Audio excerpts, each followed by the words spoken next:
देखिए पाठ 11 पुष्पोत्सव फूलों का उत्सव।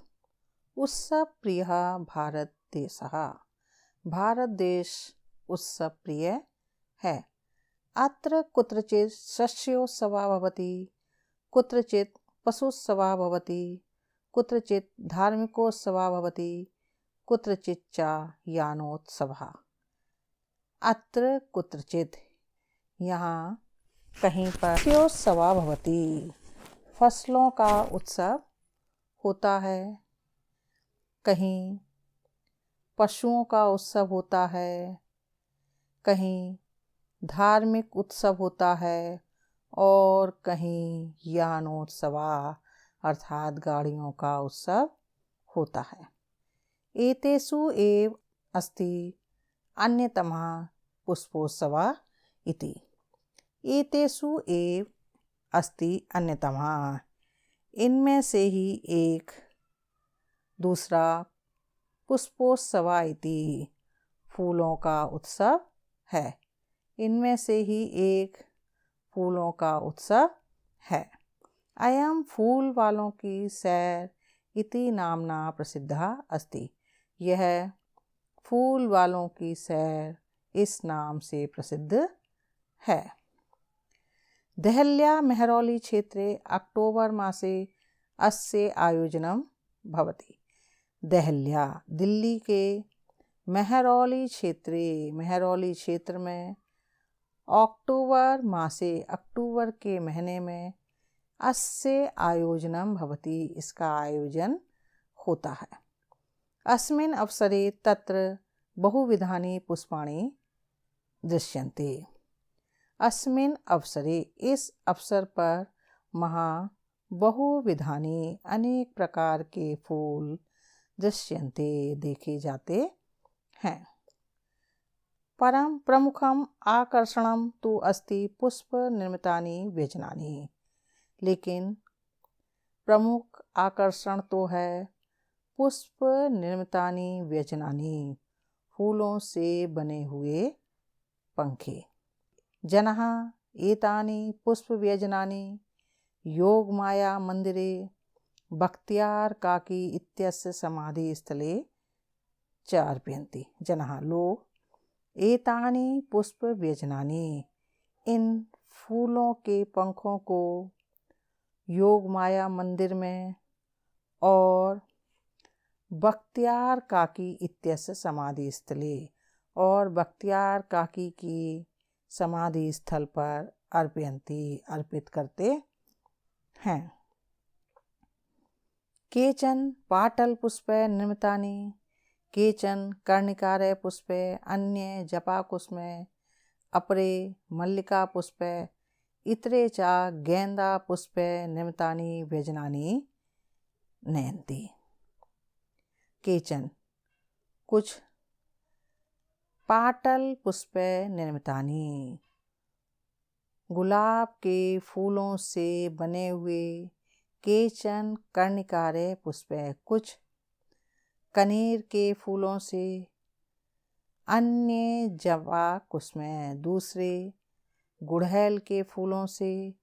अपरे मल्लिका पुष्पै, दूसरे चमेली के फूलों से।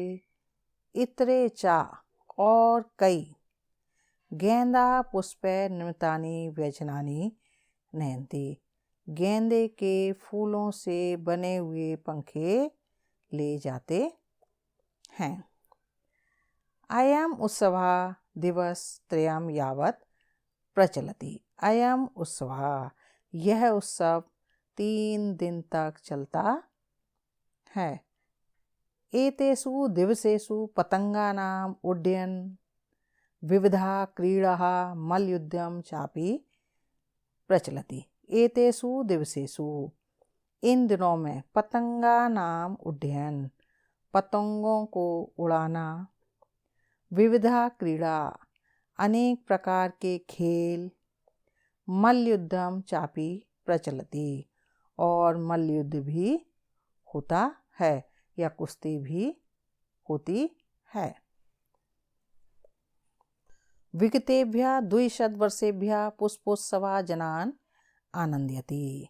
विगतेभ्यः द्विशतवर्षेभ्यः पिछले 200 सालों से पुष्पोत्सव जनान आनंदयति लोगों को आनंदित कर रहा है। मध्ये इयं परंपरा स्थगिता आसी। मध्य बीच में यह परंपरा स्थगित थी।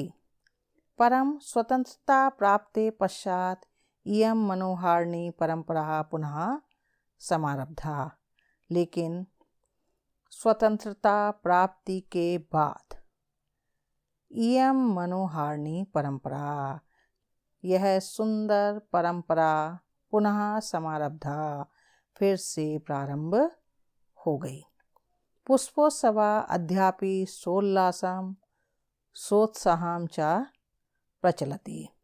पुष्पोत्सव आज भी उल्लासपूर्वक और उत्साहपूर्वक चलता है या प्रचलित है। अब इसका क्वेश्चन नंबर 1 देखिए। वचनानुसारम रिक्त स्थानानि पूर्य। वचन के अनुसार रिक्त स्थानों को पूर्ण करें।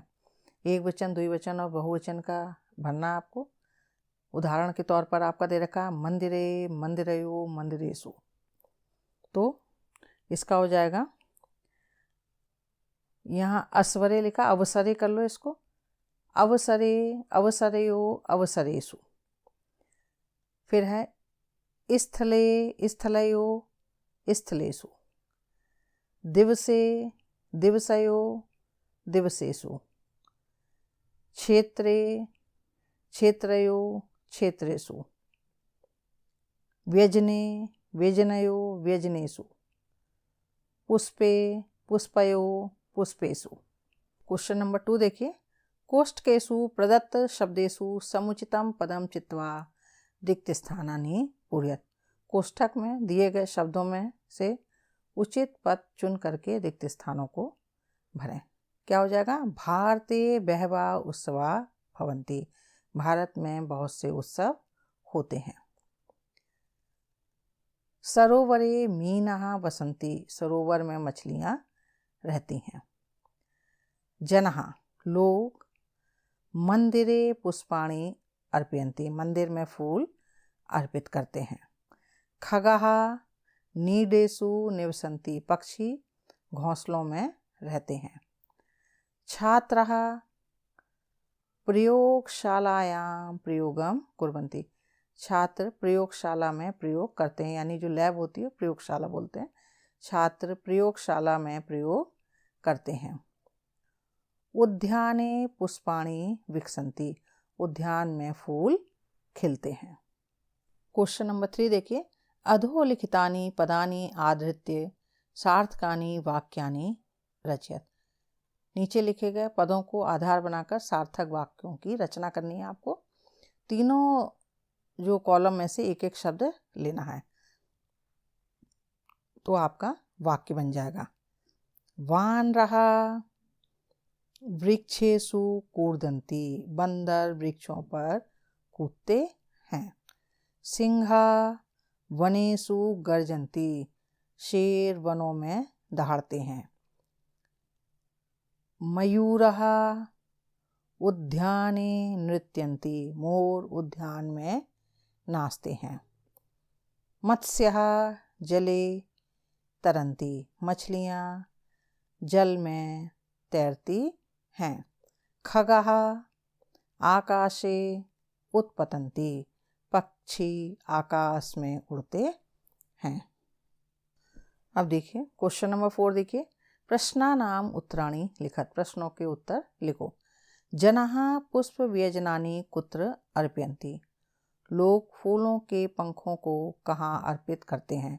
तो जनाः पुष्प व्यजनानि योगमाया मंदिरे बख्तियार काकी इत्यस्य समाधि स्थले अर्पयन्ति। पुष्पोत्सवस्य आयोजनम कदा भवति। कब होता है? तो पुष्पोत्सवस्य आयोजनम अक्टोबर मासे भवति। अस्माकं भारत देशः कीदृशः अस्ति। हमारा भारत देश कैसा है? तो अस्माकं भारतदेशः उत्सवप्रियः अस्ति। अगला देखिए, पुष्पोत्सवः केन नाम्ना प्रसिद्धः अस्ति। पुष्पोत्सव किस नाम से प्रसिद्ध है? तो पुष्पोत्सवः फूल वालों की सैर इति नाम्ना प्रसिद्धः अस्ति। देखिए अगला, मेहरौली क्षेत्रे कस्याः मंदिरं कस्य समाधिस्थलम् अस्ति। मेहरौली क्षेत्र में किसका मंदिर और किसका समाधि स्थल है? तो मेहरौली क्षेत्रे योगमाया मंदिरम बख्तियार काकी इत्यस्य समाधि स्थलम अस्ति। क्वेश्चन नंबर 5 देखिए, कोष्ठकेषु दत्तेषु शब्देषु उचितां विभक्तिं प्रयुज्य वाक्यानि पूरयत। कोष्ठक में दिए गए शब्दों में उचित विभक्ति प्रयोग करके वाक्यों को पूर्ण करना है। यहाँ पर आपको सप्तमी का प्रयोग करना है। जैसे दे रखा उदाहरण के तौर पर, सरोवरे मीनः सन्ति, सरोवर में मछलियाँ हैं। फिर तडाग दे रखा, तडाग अर्थात तालाब। तडागे कच्छपा भ्रमन्ति, तालाब में कछुए घूमते हैं। अब है शिविर में सैनिक हैं, तो शिविरे शिविरे सैनिकः सन्ति। यानानि मतलब गाड़ियाँ, गाड़ियाँ राजमार्ग पर चलती हैं, तो राजमार्गे चलन्ति। रत्नानि सन्ति, रत्न है। अब धरा स्त्रीलिंग शब्द है तो आ जाएगा धरायाम। जैसे अभी पहले बताया था प्रयोगशालायाम, ऐसे ही धरायाम। धरायाम रत्नानि सन्ति, पृथ्वी में रत्न हैं। फिर बालक, अब क्रीड़ा क्षेत्र आपका नपुंसकलिंग शब्द है। बालः क्रीड़ा क्षेत्रे क्रीडन्ति, बालक खेल के मैदान में खेलते हैं। क्वेश्चन नंबर 6 देखिए, मंजूषातः पदानि चित्वा रिक्त स्थानानि पूरयत। मंजूषा से पदों को चुन करके रिक्त स्थानों को पूर्ण करें। अब मंजूषा में क्या शब्द दे रखे हैं? पुष्पेषु, गंगायाम, विद्यालय, वृक्षयो, उद्यानेषु। अब देखिए पहला, वयम विद्यालये पठामः, हम सब विद्यालय में पढ़ते हैं। जनः लोग, उद्यानेषु भ्रमन्ति, उद्यानों में घूमते हैं। गंगा में नौकाएं हैं, तो गंगायाम नौकाः सन्ति। फूलों पर भौरे गुंजन करते हैं, तो पुष्पेषु भ्रमरः गुंजन्ति। वृक्षयो फलानि पक्वानि सन्ति, वृक्षयो 2 वृक्षों के फल पके हुए हैं। ये आपका पाठ 11 समाप्त हुआ।